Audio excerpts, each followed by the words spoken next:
Welcome to Purposefully Living Show, the podcast where we talk about meaning, growth, faith, and legacy in a real practical way. If you've ever felt like you were made for more, but you're not sure how to find it or walk in it, you're in the right place. This is the space where we explore books written by Mirriam K Musonda-Salati, who is also the host of this show. Each episode is inspired by the book Identifying Your Purpose, a journey of meaning, growth, and legacy. And we keep it conversational, like you're sitting with us at the table, listening in, reflecting, and taking notes for your own life. We'll talk about purpose, fear, vision, calling, identity, discipline, and relationships. And we'll always bring it back to something you can apply in real life. So wherever you are, driving, cleaning, working, or just trying to breathe, take what you need from today's episode.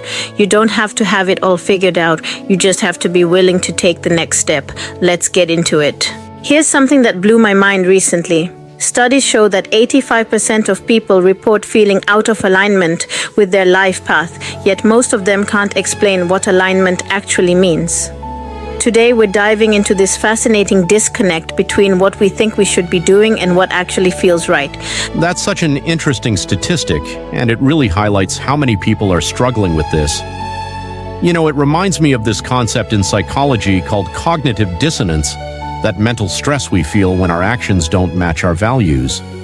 And what's fascinating is that this isn't just about career choices or relationships. It's about this deeper sense of forcing things that just aren't meant to fit, like trying to jam a USB cable in the wrong way. We've all been there, right? Well, that's a perfect metaphor because it speaks to this larger pattern of control anxiety that psychologists have been studying. Research shows that people who constantly try to force outcomes are actually 3 times more likely to experience burnout. That's really significant. And you know what's interesting? When we look at successful people who report feeling in alignment, they often describe experiencing just as many challenges as everyone else. The difference is in how they approach those challenges. Could you break down what you mean by that? Because I think there's an important distinction there. So here's the fascinating part. It's about the quality of the discomfort. When something's aligned but challenging, it's like working out. Your muscles burn, but it's a productive kind of pain. When you're forcing something, it's more like wearing shoes that don't fit. The pain is telling you something's fundamentally wrong. That makes me think about what researchers have found regarding decision-making under stress. Studies show that people make up to 40% poorer choices when they're operating from a place of forcing rather than flowing. And that ties into something really interesting I learned recently, the concept of prepared waiting versus passive waiting. When we're aligned, we're actively preparing while we wait for the right timing. When we're forcing, we're usually trying to skip important preparation phases. You know what's fascinating about that? Neuroscience actually backs this up. Brain scans show different activation patterns between people who are productively working through challenges versus those who are forcing against natural resistance. Let's dig into that a bit more. What exactly are these brain scans showing us? Well, when people are in alignment, they show increased activity in the prefrontal cortex, the area associated with calm, rational decision-making. But when they're forcing things, there's more activity in the amygdala, the fear center of the brain. That's incredible because it suggests that alignment isn't just some abstract concept. It's actually reflected in our neurophysiology, and it probably explains why forcing things feels so exhausting. We're literally operating from our stress response system. Exactly. And this ties into what psychologists call the effort-reward balance. When we're aligned, effort feels purposeful. When we're forcing, effort feels desperate. You know what this reminds me of? That research about flow states where people report feeling both challenged and capable at the same time. It's like alignment is the sweet spot between comfort and growth. That's such an important point because many people misunderstand alignment as meaning everything should be easy, but the data shows that aligned individuals often work just as hard. They're just working with the grain instead of against it. Let's talk about some practical signs of alignment versus forcing, because I think this is where people often get stuck. They can't tell the difference in the moment. Well, research has identified several key indicators. In alignment, people report feeling energized even after difficult work.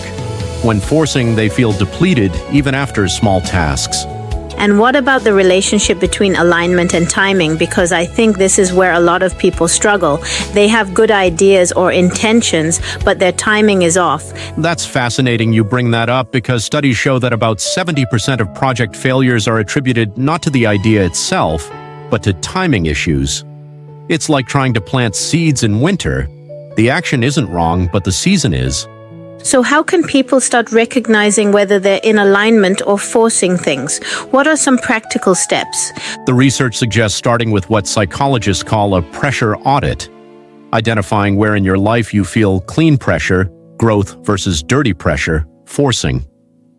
And I imagine this ties into what you were saying earlier about the brain's stress response. We can actually use our body's signals as guidance, right?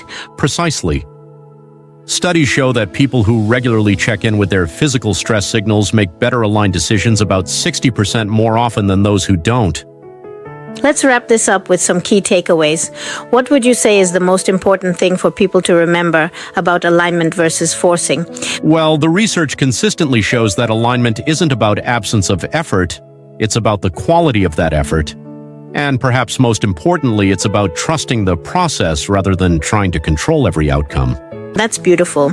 And maybe that's the real gift in all of this. You're learning to work with life's natural flow instead of constantly swimming upstream. When we align rather than force, we're not just more effective, we're also more at peace with the journey itself. That was a powerful one. Before you move on with your day, take a moment and ask yourself, what is one thing I'm going to apply from what I heard today?